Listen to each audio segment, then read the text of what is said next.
안녕하세요, 묘한의사입니다. 묘한의사 채널에 가장 많은 질문 중에 하나가 뭐냐면, 보습제를 이러이러한 걸 쓰고 있는데 어떻게 쓰는 게 좋나요? 라고 하는 질문이거든요. 그래서 오늘 이 시간에는 화장품의 개수를 줄여야 되는 이유에 대해서 한번 설명해 볼 거예요. 화장품의 개수와 양을 줄이는 게 왜 의미가 있는지. 우선 피부가 정상인 분들은 사실 이 영상을 볼 필요는 없습니다. 정상인 분들은 무슨 화장품을 어떻게 쓰시던지 사실 상관은 없습니다.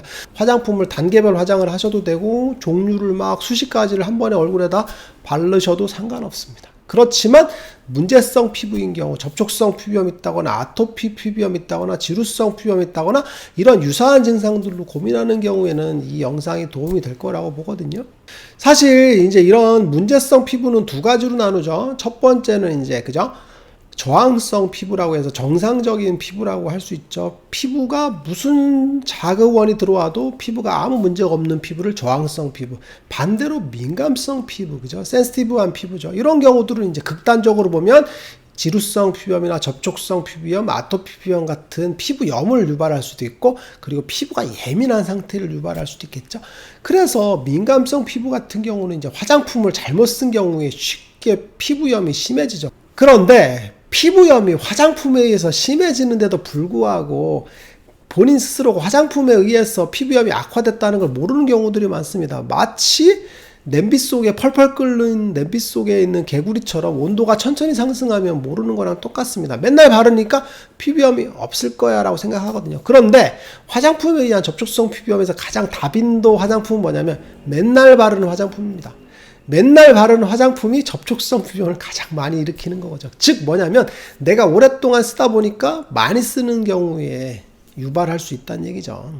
화장품은 종류가 굉장히 많죠. 그죠? 에센스, 세럼, 토너, 크림, 로션, 수분크림, 영양크림 정말 많은데 화장품을 크게 두 가지로 나눌 수 있어요. 워터인 오일, 오일에다가 워터 넣는 거죠. 즉 기름 성분이 많은 그런 유성층에다가 수성층을 넣는 거죠. 그게 바로 워터인 오일이고, 또 하나는 이제 오일인 워터죠. 워터에다가 수성층에다가 오일을 넣는 거죠. 즉 뭐냐면 기름이 많은 베이스를 갖고 있는 화장품이 존재하고 수분이 많은 베이스를 갖고 있는 화장품이 존재한다는 얘기죠. 그래서 우리가 흔히 단계별 화장을 할 때는 수분이 많은 성분을 먼저 바르죠. 토너 바르고, 그죠? 에센스, 세럼, 앰플 바르고, 그 다음에 로션 바르고, 크림 바르고 하는 순서대로 바른다고 하잖아요. 그래서 수분이 많은 걸 먼저 바르고 하드한 제형인 유분 성분들을 나중에 바르는 거죠. 즉 수분을 먼저 바른 다음에 그 위에다가 덮어버린 거죠, 기름을. 그러니까 수분이 보존되는 그런 단계별 화장을 쓰게 되죠. 나름 보면 합리적인 것 같아요, 그죠? 수분을 먼저 바른 다음에 그 위에 유분을 바르니까 수분이 날아가지 않을 것 같죠. 그게 뭐냐면 보습제라는 게 뭐냐면, 보습제, 수분을 피부에 넣어준다라는 개념보다는 사실은 수분의 증발을 막는 개념이거든요. 그래서 단계별 화장에서는 오일 성분이 들어간 걸 가장 마지막에 바르는 게 맞다라고 보시면 돼요. 그런데 여기서 문제가 뭐냐면, 워터인 오일이든 오일인 워터든 단계별 화장품을 쓰던 어쨌든 중요한 게 뭐냐면, 그럼 우리가 이 성분들을 피부에다가 켜이 바르잖아요. 그러면 두 가지를 의심하셔야 돼. 첫 번째는 이런 단계별 화장품의 성분들이 내 피부에 이롭냐는 거죠. 그리고 두 번째는 이런 성분들이 수십 가지가 들어왔는데 우리 피부에 부작용을 유발하지 않느냐는 거죠.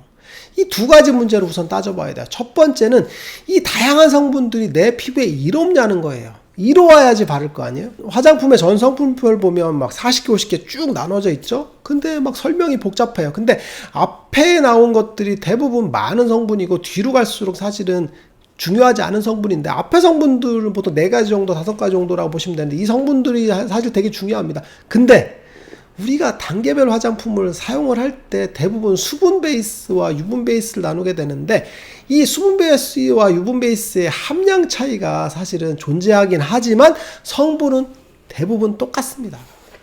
이걸 아셔야 돼요. 이름만 다른 거지 대부분 대체 성분이거든요. 대체 성분인데 우린 다른 성분이라고 생각을 하는 거죠. 그래서 마치 A라는 걸 쓰고 있는데 다시 또 바르니까 A 플러스가 들어가는 거죠. 근데 성분은 거의 비슷한 거죠. 즉 똑같은 성분들을 계속 덧바르고 있다라고 보실 수가 있어요. 왜 그러냐면 화장품에서 4가지 성분, 5가지 성분을 제외한 뒤에 건 뭐냐면 보존제입니다. 혹은 향료입니다. 혹은 발림성을 좋게 하는 성분들이거든요. 우리가 화장품을 딱 발랐더니 기분이 너무 좋아. 나한테 딱 맞는 화장품이야. 이 인생 화장품을 찾았어라고 하죠. 그죠? 우리가 바르고 나서 너무 좋잖아요. 그죠? 근데 그 인생 화장품의 느낌은 뭐냐면 발림성입니다. 기본적으로 발림성이 나한테 딱 맞는 화장품을 찾은 거죠. 기능이 좋은 게 아닙니다. 어떻게 알아요 기능이 좋은지? 그건 계속 발라봐야 되죠. 근데 딱 발랐을 때 너무 기분이 좋은 건 사실은 발림성인데, 그게 바로 뒤에 성분들의 조합에 따라서 달라요. 그래서 화장품을 어떻게 제조하느냐에 따라서 아주 우리 피부가 정말 좋게 느끼는 그런 최적의 상태를 찾는 거거든요. 그게 바로 그죠? 화장품을 만드는 그런 분들이 하는 역할인데, 대부분 발림성을 좋게 하는 거죠. 아니면 향력. 크게 두 가지라고 보시면 돼요. 그리고 보존제죠. 보존제는 이제 대부분 방부제 같은 계열들이겠죠. 이런 것들이 주된 성분이란 말입니다. 근데 성분 자체는 굉장히 다 중복돼 있어요. 그래서 기능 자체가 다른 게 거의 없습니다. 그래서 화장품의 종류가 다양하게 바르지만 중복되어 있는 성분들을 계속 덧바른다 보시면 돼요. 그래서 우리나라 같은 경우는 단계별 화장품을 하지만 사실 외국 같은 경우는 보통 한두 개밖에 안 바릅니다. 우리나라가 화장품 강국이기 때문에 화장품에 대해서 과수요를 유발하기 위해서 굉장히 화장품에 대해서 많은 사용량을 권장하지만, 실제로는 화장품은 단계별로 쓸 이유가 전혀 없어요. 중복된 성분입니다. 그리고 두 번째는 화장품에 대한 부작용이 존재하느냐는 건데, 사실 화장품은 굉장히 많은 부작용을 유발합니다. 근데 문제가 뭐냐면, 우리가 화장품을 잘못 발랐는데 부작용이 생겼어요. 혹은 과용을 해서 부작용이 생겼어. 근데 잘 모르죠. 근데 피부 트러블이 생겼어. 그럼 어떻게 돼? 우리는 이걸 뭘로 해결하려고 해요? 맞죠. 화장품을 해결하려고 합니다. 화장품에 의해서 생긴 부작용일 수도 있지만 화장품을 해결합니다. 말도 안 되죠. 근데 우리는 그렇게 하고 있어요. 뭔가 피부 트러블이 생겼어. 이건 피부 트러블이니까 화장품으로 해결해야지. 그래서 다른 화장품을 또 쓰게 됩니다. 그래, 이거는 그저 진정용 화장품이야 그러면서 재생크림을 쭉쭉 발라주는 거죠. 근데 화장품에서 생긴 트러블일 수 있는 거죠. 피부에 트러블이 생겼을 때는 기본적으로 피부에 그저 염증을 유발할 수 있는 가능성들이 있는 것들을 줄이는 거죠. 기본적으로 화장품이 피부염을 줄이는 작용이 굉장히 우수한 건 아니거든요. 그런데 화장품의 성분 중에서 알레르기, 접촉성 피부염, 그죠? 접촉성 자극 피부염을 유발하는 성분들이 굉장히 많습니다. 그래서 화장품은 사실은 피부, 그죠? 알레르기를 굉장히 유발하죠. 근데 알레르기가 뭐냐면 피부염을 악화시킬 수 있는 그런 물질인 거죠. 지루성 피부염을 악화시킬 수 있고 아토피를 악화시킬 수 있죠. 왜 그러냐면 접촉성 피부염을 유발하는 성분 자체는 피부염도 악화시키는 성분으로 작용을 하거든요. 그래서 접촉성 피부염이 아니다 하더라도 지루성이나 아토피 있는 경우에 화장품을 잘못 바르면 굉장히 많이 뒤집어집니다. 그래서 바르고 나서 가렵다고 하는 경우들이 많죠. 그래서 전 성분표를 보고 좋은 성분들을 찾아서 바르지만 피부염이 더 악화되는 경우들이 굉장히 많습니다. 그래서 결론적으로 말씀드리면 화장품의 성분들이 굉장히 다양하고 단계별 화장을 하지만 성분들이 중복되어 있는 경우가 많아요. 그래서 중복된 성분들을 계속 켜이 바르는 겁니다. 그러면 과량으로 유입될 수가 있죠. 그리고 화장품에 대해서는 기본적으로 피부에 알레르기를 유발할 가능성이 굉장히 많죠. 누구한테? 문제성 피부, 그죠? 지루성, 아토피, 접촉성 피부염이 잘 생기는 그런 예민한 피부 같은 경우는 더 많이 생길 수 있는데, 그렇게 중복되게 바르게 되면 더 알레르기를 유발할 가능성이 더 많아지죠. 그리고 또 하나는 화장품의 성분 중에서 유성 성분들이 존재하거든요. 그죠? 아까 얘기했던 것처럼, 그죠? 워터인 오일이라고 그랬죠. 오일 성분들이 피부에 발라지게 되는데, 이 성분 자체가 피부에서 산화되면서 피부염을 유발할 수가 있죠. 얼굴에 기름을 바른다고 생각해 보세요. 그죠? 그러면 피부가 정말 답답하고 열 발산을 못하면서 산화되면서 피부염을 유발할 수 있죠.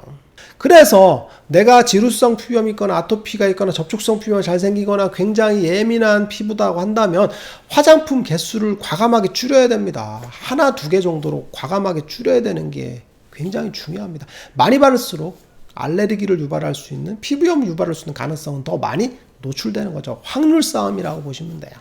그리고 피부염이 심한 경우에는 그죠? 보습제 사용량을 줄이는 게 좋다라고 보시면 돼요. 근데 환자분들은 또 그럼 노보습을 해야 되나 물어보시는데, 보습제를 적게 썼을 때 피부가 편하면 적게 쓰는 게 맞다라는 그런 내용이지, 보습제를 무조건 안 돼! 금지하는 그런 부분은 아닙니다.